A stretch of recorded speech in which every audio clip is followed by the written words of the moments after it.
राम राम भाई सारे साथियों ने। साथियों, आज की वीडियो के अंदर हम आज हरियाणा के अंदर एक बहुत ही संवेदनशील मुद्दे के ऊपर आज हम चर्चा करने जा रहे हैं। टीएससी समाज के लोग अब सड़कों पर उतरना शुरू हो गए हैं।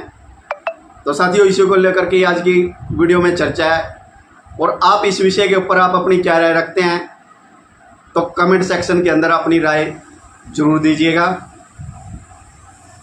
और वीडियो को ज़्यादा से ज़्यादा शेयर करें और वीडियो पसंद आए तो लाइक जरूर कीजिएगा।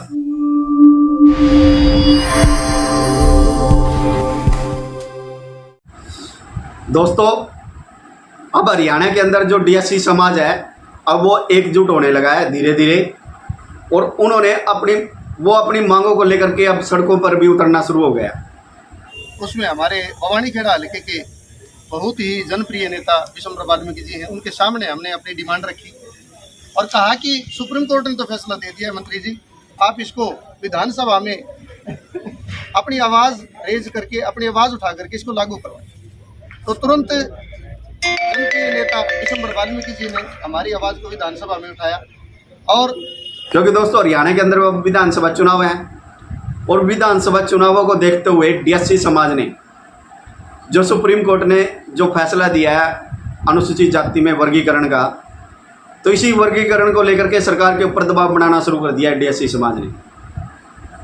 और डीएससी समाज अपनी मांगों को लेकर के अब सड़कों पर उतरना शुरू हो चुका है और पूरे हरियाणा के अंदर अब प्रतिक्रियाएं देखने को मिल रही हैं। जगह जगह से, हर स्थान से, हर जिले से, हर डिस्ट्रिक्ट से, हर ब्लॉक से अब यही मांग उठने लगी है डीएससी समाज की। और साथियों, एक वर्ग जो सुप्रीम कोर्ट के फैसले का विरोध कर रहा है तो उस वर्ग का भी अब जो घिनौना चेहरा है वो डीएससी समाज के सामने अब आ चुका है।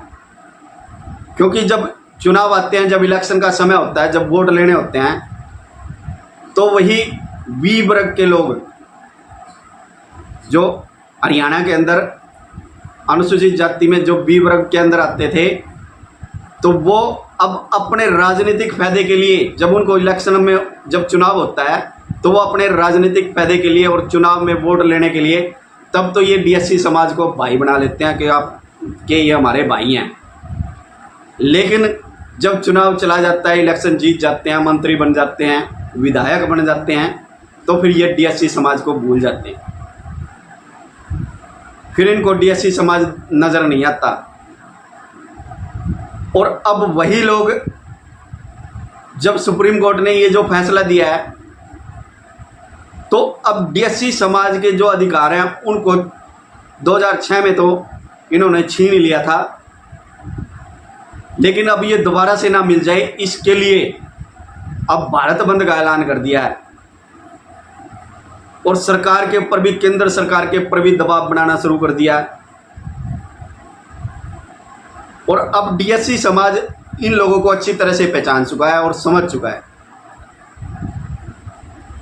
और एक बहुत ही बड़ी दलित चेहरा है जो पूरे भारत के अंदर एक दलित नेता के नाम से जानी जाती हैं, बहन मायावती।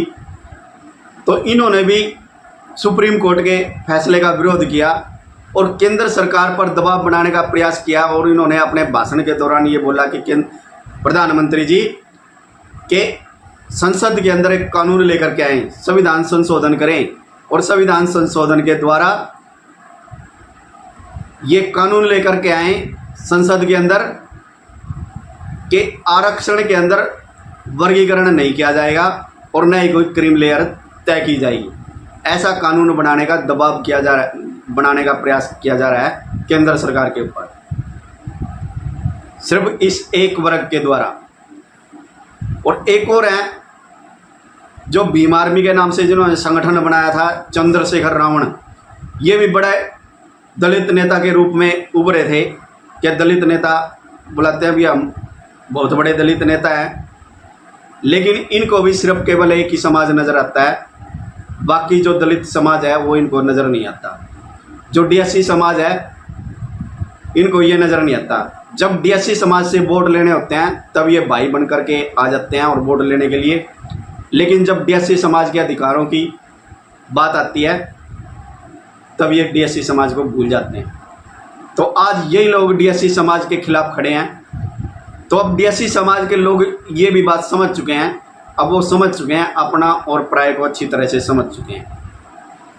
अब इनका जो घिनौना चेहरा था अब डीएससी समाज के सामने आ चुका है। अब डीएससी समाज इनकी बकाई में नहीं आएगा और अब डीएससी समाज अब एकजुट होना शुरू हो गया हरियाणा के अंदर। और जैसे ही एकजुट होगा तो इनकी ताकत बढ़ जाएगी। जब एक पक्ष के अंदर जब ये ताकत बन जाती है, जब ये उंगलियां अब अकेली हैं, जब ये मुट्ठी बन जाती है, जब ये इकट्ठे हो जाते हैं तो एक ताकत बन जाती है। तो इसी प्रकार से डीएससी समाज अब इकट्ठा होना शुरू हो गया है। तो ये ताकत के रूप में उभरता हुआ दिखाई दे रहा है अब हरियाणा के अंदर। और आने वाले विधानसभा चुनाव के अंदर ये डीएससी समाज एक ऐसा राजनीतिक समीकरण में बदलाव लेकर के आएगा तो ये कोई सोच भी नहीं सकता। और रही विपक्ष की बात, यदि विपक्ष डीएससी समाज के हितों के बारे में यदि कोई अपने मत नहीं देगा, कोई विचार नहीं बोलेगा, यदि मजबूती से वो डीएससी समाज के अधिकारों की बात नहीं बोलेगा तो विपक्ष को इसका बड़ा तकड़ा खामियाजा भुगतना पड़ेगा विधानसभा चुनाव के अंदर। 2020 के अंदर मनोहर लाल खट्टर ने डीएससी समाज के वंचित समाज को देखते हुए तो उन्होंने शैक्षणिक स्तर पर डीएससी समाज को 10% आरक्षण दिया था। और जिसके आधार पर डीएससी समाज के जो बच्चे हैं अब जो उच्च शैक्षणिक स्तर में जब जाते हैं तो उनके बच्चों का एडमिशन होता है सिर्फ उच्च पॉलिसी के कारण। लेकिन साथियों, जब ये विधानसभा के अंदर जब ये शैक्षणिक स्तर में जब ये आरक्षण लागू किया जा रहा था डीएससी समाज के लिए, तब कांग्रेस की विधायक गीता बुक्कल जिसने इसका बहुत ज़्यादा विरोध किया था। साथियों, आप इनके चेहरों को अच्छी तरह से समझ लीजिए और पहचान लीजिए इनको। ये विधानसभा चुनाव के अंदर आपसे वोट मांगने के लिए आएंगे और फिर इन्होंने किस प्रकार से इस चीज़ का विरोध किया।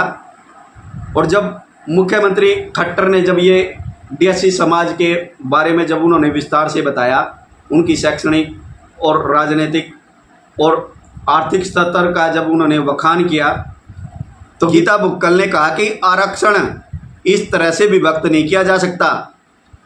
गीता बुक्कल ने यह भी कहा कि वंचित अनुसूचित जाति, ये शब्द सरकार कौन से शब्दकोश से लेकर के आ गई है।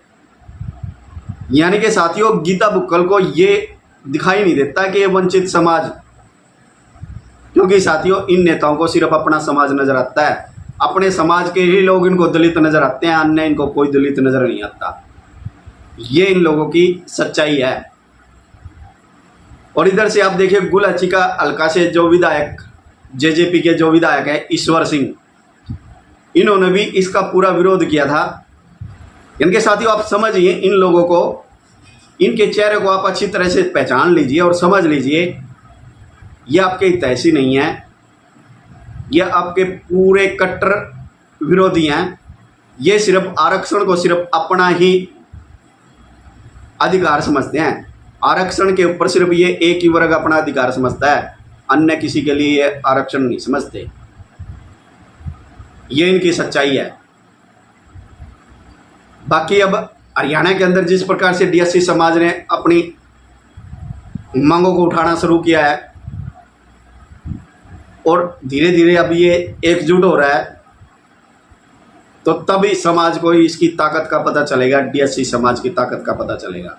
तो दोस्तों, अब हमारे डीएससी समाज को सिर्फ एक होने की ज़रूरत है और इसको पूरे पुरजोर तरीके से सरकार के ऊपर प्रेशर बनाने का समय है, क्योंकि अब विधानसभा चुनाव है तो इसे लागू करवाना अब बहुत ही ज़रूरी है।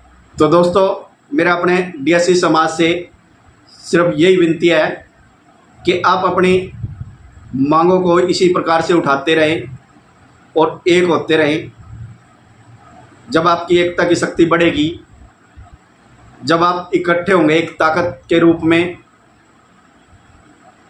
तो सरकार को भी झुकना मजबूरी बन जाए। तो दोस्तों, आज की वीडियो में सिर्फ इतना ही। तो मिलते हैं फिर नई वीडियो में नए विषय के साथ। तब तक सभी साथियों को जय श्री राम, वंदे मातरम।